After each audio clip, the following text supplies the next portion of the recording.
Okay, so underlying energy is the the Lovers, actually. Underneath that is the Three of Cups, and underneath that we saw the Hierophant sticking out there. But this is about love. This is about, it's not necessarily about decision making, because, you know, when you love somebody, there really ain't no choice. You know, you love them, and that's pretty much it. And it's really just allowing yourself to love. I feel like with the Lovers, it's like allow yourself to love instead of allowing your mind to kind of keep you from doing exactly what it is that you are led to do. So that being said, right, this has a lot to do with a deep, profound connection for some of you guys. Yeah, definitely soulmates. A soulmate may be in the mix here for some of you guys out here, but this has a lot to do with your connection with someone. It could be profound, hard to explain. But the thing is too, is that this person does it does bring out a part of you that is, you know, ready to expand in a way. Okay. Now in the heart of your reading, you have the Nine of Cups. So the Nine of Cups indicates a wish. You know, your wish. This is the wish card, because this is talking about being content and happy where you are with what you've got. You know, having your wish fulfilled, right? Being happy. So this is a really good card to get. The challenge is, honestly, I feel like it's having to get there. You want to be in a content place. You want to be happy. You want to feel good about it. But the thing that's the obstacle that's that's crossing right now is that if it's worth the steps guided to take at the moment, you know, the steps that's there to take. Now with the Five of Swords, this can indicate an empty victory, or feeling like there's some things that you may have to do in order to get to happiness that you may not be wanting to do in the first place.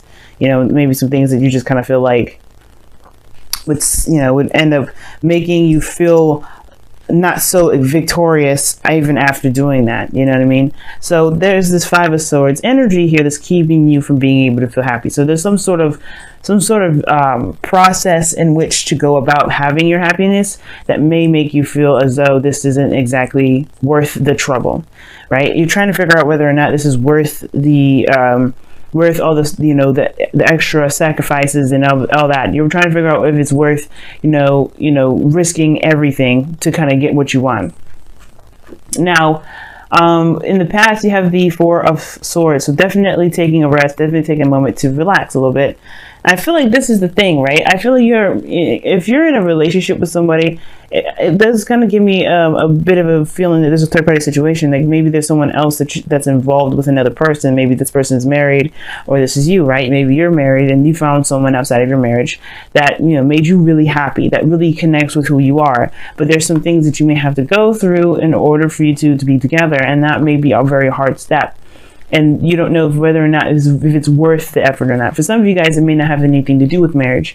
It may have to do with putting yourself out there to, surrendering some sort of control, you know what I mean, or something like that. Five of Swords is talking about a sacrifice. So whatever it is that you have to sacrifice in order to get to happiness, or however you feel like, whatever you feel like you have to sacrifice, because it doesn't necessarily mean that you really do have to. Sometimes you could compromise with the Five of Swords. But it's, again, that's still like getting a piece of what it is that would make you happy. You know, it's compromising. It's like, is it worth compromising or staying, being a stickler about what it is that you want? Now, I do feel like you guys took some time out to reflect on a lot of this. Took a lot of time to really think about what it is that you want. Really heal and reflect. Because now you have the Knight of Wands, which talks about kind of going with the flow, in a sense of like doing what you love to do, doing what you want to do, only what you want to do. You could be dealing with somebody that's a little bit inconsistent, someone that's an in and out, someone that's a player, or this could indicate here that you guys are trying to, you're just kind of doing what you can in the moment, right? Doing what you want to do in the moment, not pushing it, not stressing it, not anything like that. Now, the Knight of Wands is very Sagittarian, even though it can represent an Aries or a Leo. And I do feel like for some of you guys, with the Knight of Wands coming up, it could indicate that you guys, may be dealing with somebody that, is very passionate, very exciting. May have an age difference too, because he did have the Hierophant. We just see that pop out just a little bit. So it could be that this person's has a different age, and that may be something that may be difficult for you to kind of transition, you know, trying to figure out whether or not it's the, you know, if you can handle the age difference for some of you guys. Because ultimately everything leads to a choice. You have the Two of Pentacles that leads to the future. You have to make a practical decision, but it's a decision based off of your emotions. So whatever this Two of Pentacles is, I don't know if you're distracting yourself or you're trying to actually make a decision here, but it's most important that you focus on, or you look at what you feel about these options, because you know, you can pick any of the two, but if they, you know, if they don't do anything for you, I mean, you got to figure out which ones really resonate with your emotions, how they make you feel. This is a relationship, not a business. So it does kind of make sense, right? To kind of have to make practical decisions regarding your love life from the heart. So the thing is, right, your goal, aim, ambition is the Two of Wands. So this is really talking about making a decision and going for it, you know, just going ahead and just making it happen. You know, there's no right or wrong way of how to build a relationship. So whatever path that you take, it's totally fine. And I feel like that's your goal. You just want to make a decision and do something about it. You really want to just go in some sort of direction and make this relationship something, you know, or do something with this connection that you've got, right? The Knight of Wands is super passionate and super eager to go. And I feel like that's you guys. You're pumped. You're ready to go. You're excited about the, you know, the connection that you have, how you're feeling. You feel driven, and that Two of Wands to me is like definitely ready to take on the relationship that you got. Now your external energy is the Fool, so you're definitely starting a new beginning, or there's a new beginning that's definitely coming up in this, you know, with the Knight of Wands energy. So this is good, right? So, you know, you're coming into it with open, ready to experience. Good energy here, because I feel like with the Fool and the Knight of Wands, like I said before, very Sagittarian, because you're open to the experience and all that. You're definitely going to be traveling, and if not physical traveling, but you're going to experience something new. You're going to be starting fresh.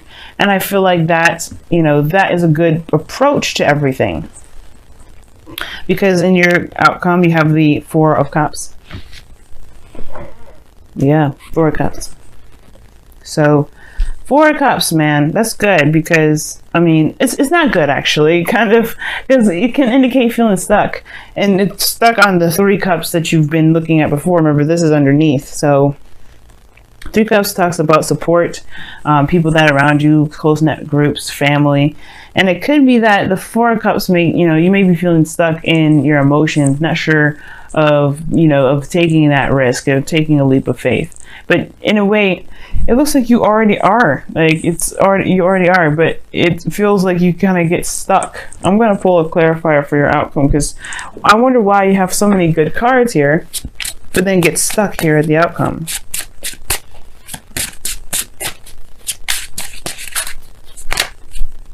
Because of the Knight of Pentacles. Because you change your mind, maybe? Somebody changes their mind. Someone changes how they feel, or somebody's emotions change. Or perhaps somebody that comes back from the past that you know definitely appears, and you're not sure if this is gonna get, if you're gonna get the same old BS, or if you're gonna get something new. Yeah, that's a hard one. Knight of Cups and the Knight of Wands. Those two cards together can kind of make you feel like you don't know if you can really be in a relationship, a stable relationship with something like that, because they change often. They're mutable signs. They change very frequently. So it's almost like you don't know if this person is going to change in a drop of a hat, but you still love them. You're still in a connection with them. It's just like making the decision to go with it, knowing how they are. Okay. And if this is you, this is about like kind of going based off of truly how you feel, right? Following what you feel, focusing on what it is that you want. But be careful that this desire, this whatever, you know, whatever your dreams are, because the Nine of Cups doesn't necessarily have to be a person. It can indicate that this is you dreaming, being more dreamy and allowing yourself to dream, allowing yourself to have a heart's desire. So I feel like for some of you guys, this may have to do with you dreaming, you know, allowing yourself to dream instead of kind of settling for what you know, thinking outside the box in a way, or, you know, having dreams outside of the box. We're gonna go ahead and pull you guys some some oracle cards from the Messenger Oracle. We are all connected. Wow, nice. And we are. This is saying, like, this is really talking about the lovers that you got here in your underlying energy. And it's like, we all are going through very similar things. Soulmates, especially when we come in together, we have very similar things, in common. But the connection is real. That's the thing that I want to point out for a lot of you guys out here. Your connection is definitely real. Being in the moment with it is very good, but the Five of Swords is almost like you're not sure if it's worth being involved with the person, perhaps. I'm going to actually pull a clarifier for the Knight of Wands, because it's cool and all that you go from this to this, maybe having a lot more fun, but the Five of Swords is like, yeah, but there's doubt here. Three of Cups. Why is the Three of Cups coming up? Maybe reuniting with somebody, reconnecting with somebody that's a fire sign, or did you feel unreliable? Oh wow, there's literally this here. So this person is definitely, this Knight of Wands is definitely someone that you love. Or this could be the work that you're doing that you enjoy, that you really, really enjoy, I don't know why I keep saying enjoy, sorry. But this is something that you can feel very passionate about, that really drives you. Now, for some of you guys, I really feel like this is, this is a workplace. This is in a workplace for some of you guys, or this is having to do with the people that you are surrounded with, or this is someone that's very close to you, perhaps someone that's a friend that wants to become more, or you feel a very strong connection with a friend. Someone that you have a great time with, but you feel like there's more to the story, there's more to it. And I feel like that's the thing, because you know the nature of this individual, someone that's that only goes and does what they want to do, it's hard to kind of figure out whether or not it's worth pursuing or not. Is it worth, being selfish about it and going ahead and just trying to make it happen? Happy. It talks about happy when it comes up, talks about looking at a situation from a positive angle, from an optimistic angle. Very Sagittarian, but it's saying to kind of take a look at the situation and really find the goodness that's in it. Find the good parts instead of focusing so much on the parts that are difficult or the challenges that you're facing, because that can kind of apprehend and kind of keep you from doing something that you would do normally, that you would do normally if it wasn't there, right? It's like, okay, those factors are a part of it, right? Don't completely discount those. But what else, what good stuff can you get out of this relationship? What are you truly getting from this connection? You got cards in here that indicate you have to make a decision, but you already have, reflected and taken time, and that means, I feel like that means you had a truth. Now, for some of you guys, there may have been a pause in the relationship as well. Maybe you guys have had some time of distance, and maybe this person travels a lot. But I feel like that's the thing. It's hard, perhaps, to have somebody that's long distance, and you're trying to figure out whether or not it's worth continuing to pursue, or it's worth, kind of fighting for in a way. What sacrifice do you feel like you have to make to have this connection with this person that you believe is a traveler, rather than someone that settles down and stays in one space? Either way, this is a new beginning. You know that you're in love with this person. You know that you're connected with this person. And it's like, what are the good attributes about the relationship that would encourage you to move forward? Because you already know what you may have to sacrifice. You already know what some things that you may have to just compromise on. Like some things that you're just going to be like, okay, well, this has to happen.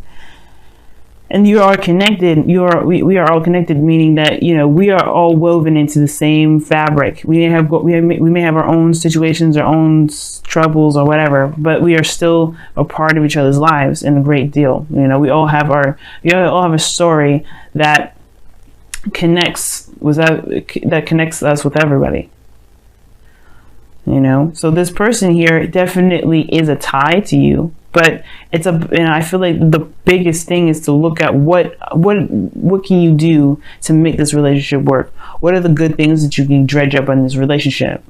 If you really have a hard time finding it, then it kind of gives you a better idea of what you should do, right? To make the decision that's best for you. Because if you can't find anything that's good about the connection, then yeah, then you may find yourself having a hard time continuing to move forward, because you're the Knight of Wands right now, if that's you. If this isn't you, then, you know, but I really feel like that's you, going with what your heart wants, going with how you feel about the project, about the relationship, about the job, about the career, about the lifestyle. You know, if it is truly authentic to you.